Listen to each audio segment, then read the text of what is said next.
नमस्कार, आज के मुख्य समाचार इस प्रकार हैं। चीन ने भारतीय सीमा पर तैनात की मिसाइलें। अमेरिकी रक्षा विभाग के मुख्यालय पेंटागन का कहना है कि चीन ने भारतीय सीमा पर परमाणु क्षमता से लैस अत्याधुनिक CSS-5 MRBM मिसाइलें तैनात की हैं। PLA ने पहले भारतीय सीमा पर तरल ईंधन वाली CSS-2 IRBM मिसाइलें तैनात की थी, परंतु अब ठोस ईंधन वाली CSS-5 MRBM मिसाइलें तैनात की गई हैं।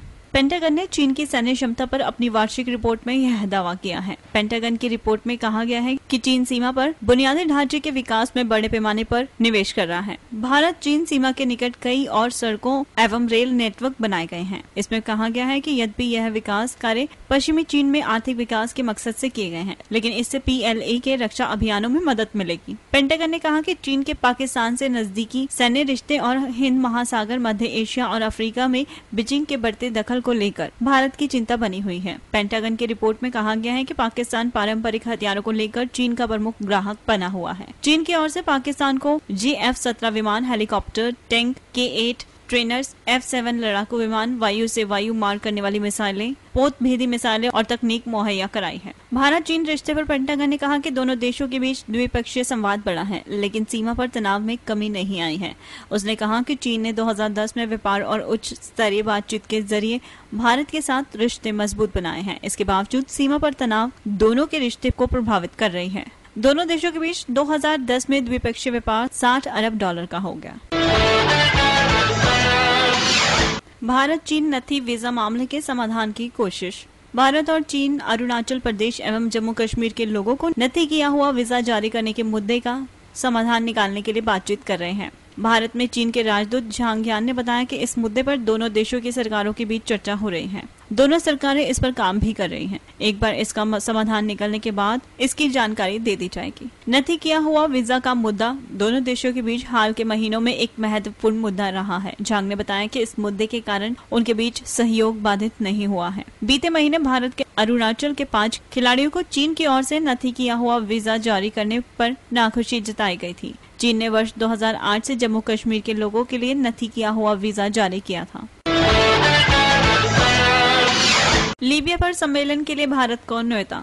लीबिया पर होने वाले एक अंतर्राष्ट्रीय सम्मेलन में भारत को आमंत्रित किया गया है। फ्रांस के राष्ट्रपति की ओर से अगले सप्ताह पेरिस में इस सम्मेलन का आयोजन होगा। सरकोजी ने लीबिया की लीबियन नेशनल ट्रांजिशनल काउंसिल के प्रमुख महमूद जिब्रील के साथ बातचीत के बाद कहा कि लीबिया के मित्र देशों के इस सम्मेलन का मकसद वहां मानवीय सहायता, चिकित्सा सेवाओं की आपूर्ति, पुनर्वास और दूसरी जरूरी सहायताएं पहुंचाना है। इसमें नव स्वतंत्र लीबिया के पुनर्निर्माण के दीर्घकालीन योजना बनाने पर भी पहल होगी। उन्होंने ये भी कहा कि उन्हें लीबिया के लिए बड़ी राशि आवंटित करने की कोई जरूरत नहीं है। उन्हें सिर्फ गद्दाफी के जब्त किए हुए खातों की रकम जारी करनी होगी। फ्रांस के राष्ट्रपति ने कहा कि इस सम्मेलन में भारत, चीन, रूस, ब्राजील और दक्षिण अफ्रीका भी आमंत्रित होंगे। संयुक्त राष्ट्र महासचिव बान की मून भी इस सम्मेलन में शिरकत करेंगे।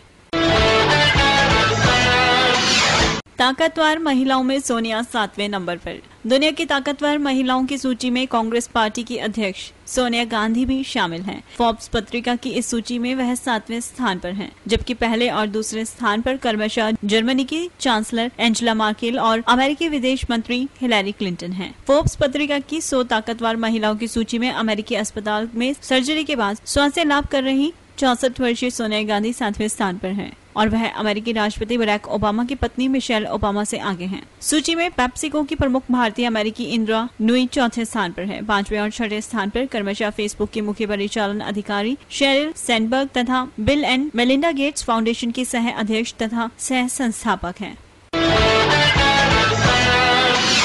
फेसबुक ने बदली अपनी privacy setting. Social networking site Facebook पर निजता को लेकर शिकायत करने वाले यूजर्स के लिए अच्छी खबर है। फेसबुक एक बार फिर अपनी प्राइवेसी सेटिंग में बदलाव करने जा रहा है, जिससे यूजर्स आसानी से जान सकेंगे कि किसने उनकी पोस्ट, फोटो और बाकी कंटेंट को साइट पर देखा। यह नई सेटिंग वेबसाइट पर व्यक्तिगत सूचनाओं को सुरक्षा प्रदान करने में काफी कामगार साबित होगी।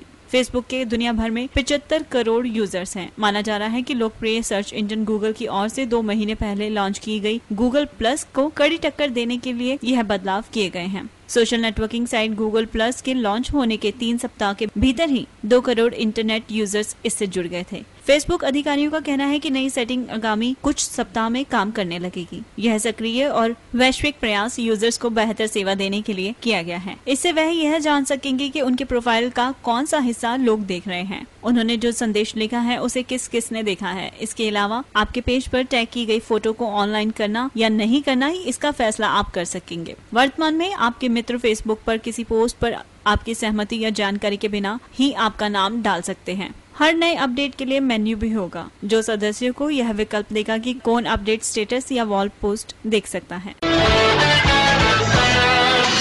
360 से होगी लंदन फिल्म महोत्सव की शुरुआत। ज्यूड लॉ, रसेल वेज और एंथनी हॉपकिंस जैसे असाधारण प्रतिभा के धनी कलाकारों को लेकर बनी फिल्म 360 से इस वर्ष लंदन फिल्म महोत्सव की शुरुआत होगी। सूत्रों के मुताबिक फेर्नांडो मेरिलेस द्वारा निर्देशित यह फिल्म मोहब्बत की एक अनोखी कहानी पर आधारित है। इस फिल्म की कहानी ऑस्कर नामांकित पत्रकार पीटर मॉर्गन ने लिखी है। उल्लेखनीय है कि इस मशहूर निर्देशक की फिल्म द कांस्टेंट गार्डनर से वर्ष 2005 के फिल्म महोत्सव की शुरुआत हुई थी।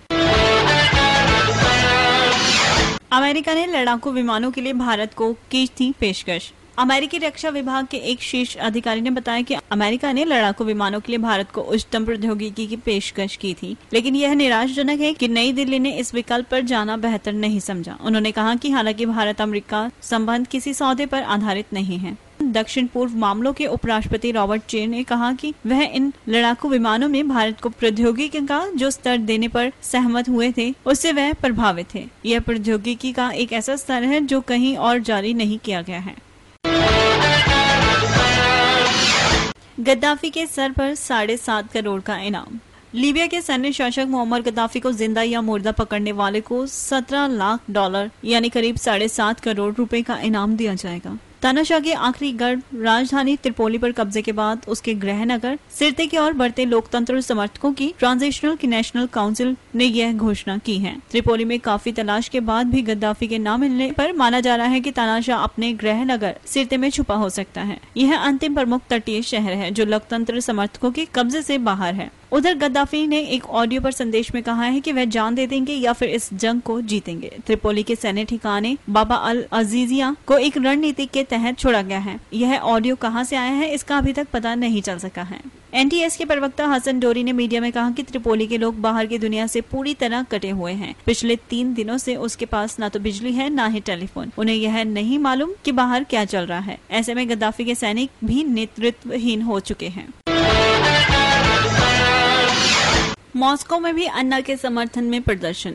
भ्रष्टाचार के खिलाफ अन्ना हजारे के अनशन के समर्थन में बुधवार को मॉस्को में रह रहे प्रवासी भारतीयों ने भारतीय दूतावास के समक्ष प्रदर्शन किया। उनका कहना था कि जन लोकपाल विधेयक के लागू होने से ही भारत में भ्रष्टाचार खत्म हो सकता है। इस प्रदर्शन में रूस की राजधानी में रहने वाले वह नामचीन भारतीय भी शामिल थे जो बड़े व्यावसायिक समूहों या कंपनियों से जुड़े हुए हैं।